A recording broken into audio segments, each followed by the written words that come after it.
if you watch my videos, if you're subscribed to my Facebook or to any of my social media stuff, you probably know that I don't believe in God. And the reason that I don't believe, and many other atheists do not believe, is the lack of evidence for the existence of a God of any kind. But that might change today, because there's a video going around called My Evidence for an Unbelievable God. So, I thought, might as well hear him out, right? That's what they made the video for, so atheists like me can watch it and become enlightened and hear where they're coming from, and then I can finally see the light and I can see you all in heaven. So without further ado, let's turn me back into a Christian.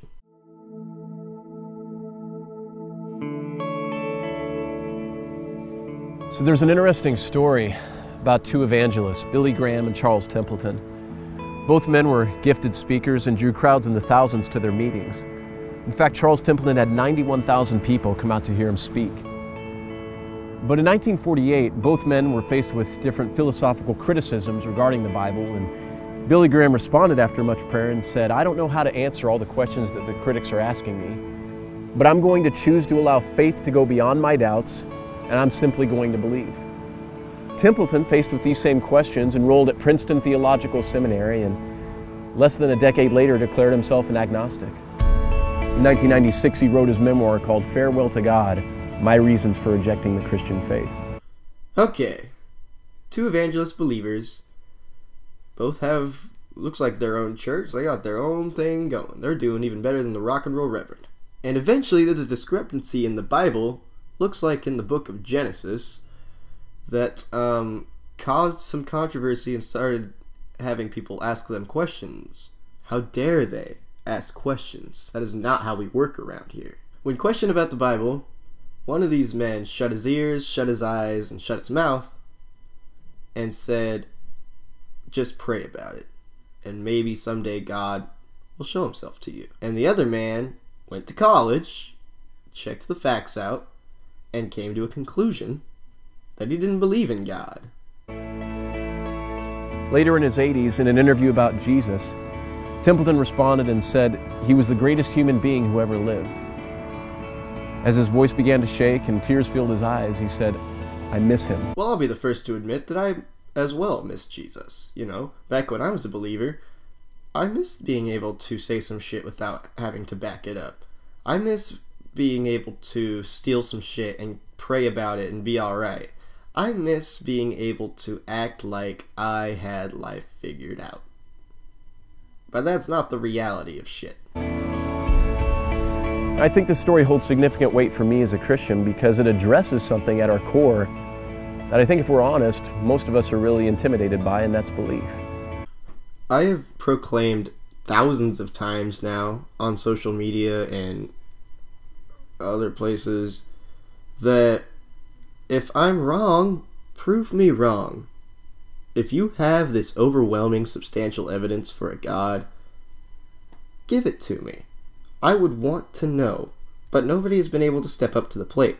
It's not that I'm unbelieving of anything I haven't seen in my own personal life. I believe in dinosaurs. But that's because we have dinosaur fossils, and we have scientists that have spent their entire life studying dinosaurs, and I believe in cavemen. I believe in the Roman Empire. I believe in Julius Caesar. These are all things I've never seen in my life and never will see in my life. However, we've proven that it exists. Therefore, I have no problem accepting that into my belief system. What I do have a problem with accepting into my belief system is stuff that I'm believing just because. Just because somebody said so. Just because I have no proof that it doesn't exist. Which covers a vast amount of mythical creatures.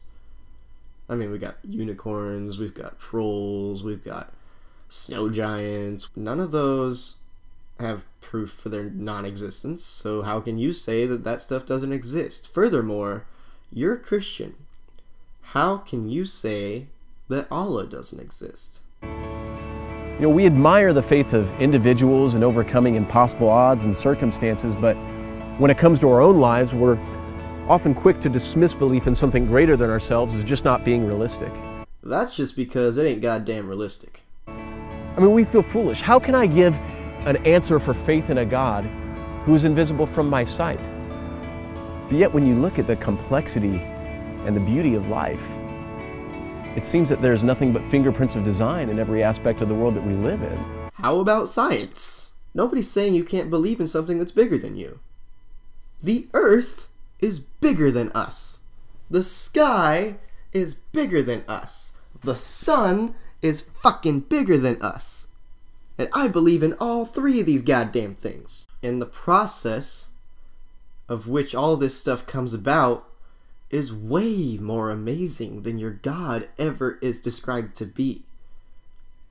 Black holes are way more mind-boggling than anything Jesus has ever fucking said. So what in essence is forced upon us is a choice? A choice of belief or unbelief? Jesus said in John 14 verse 6 that I am the way, the truth, and the life. No one comes to the Father except through me. Shit, if I had a following like Jesus did, I would say the same goddamn thing. Especially if you're speaking to people who don't have the means to research what the fuck you're saying. See, in Jesus' time, you got to just say some shit.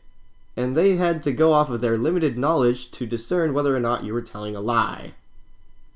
And that's where religion came from. If you don't believe me, go and read the story about the talking burning bush. If you don't believe me, go and read the story about David and Goliath, a giant. If you don't believe me, go read the story of Jonah and the great fish. In essence, what he's saying here is that no religion is the way. No religion is the truth, nor is it the life. Well, at least we agree on something. Not even the one that you're practicing.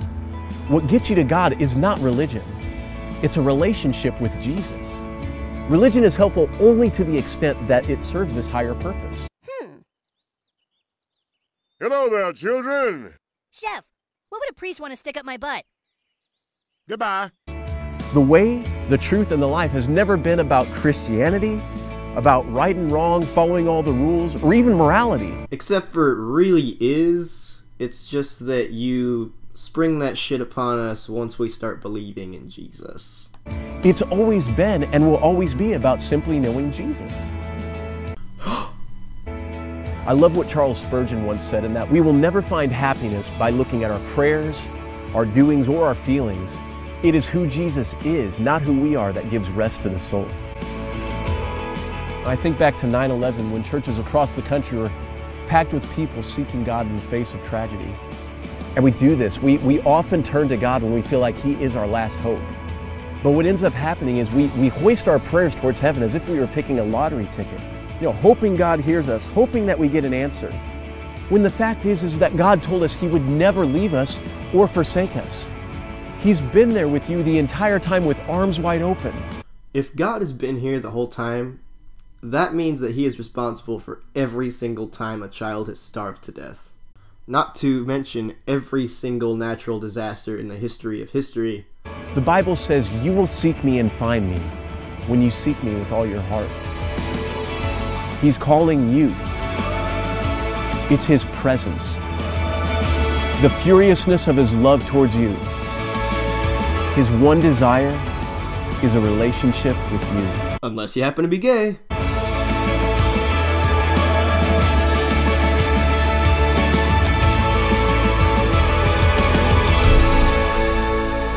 So we all have the same questions. Why don't you ask God to reveal Himself to you?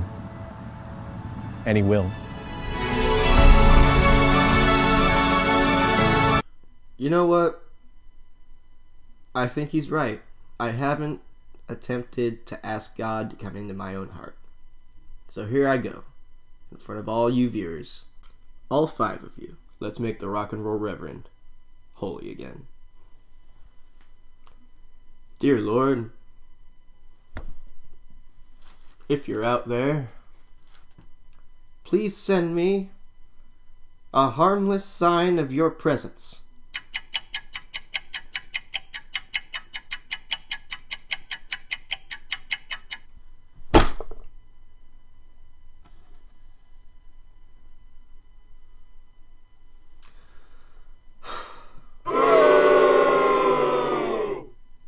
Fuck this.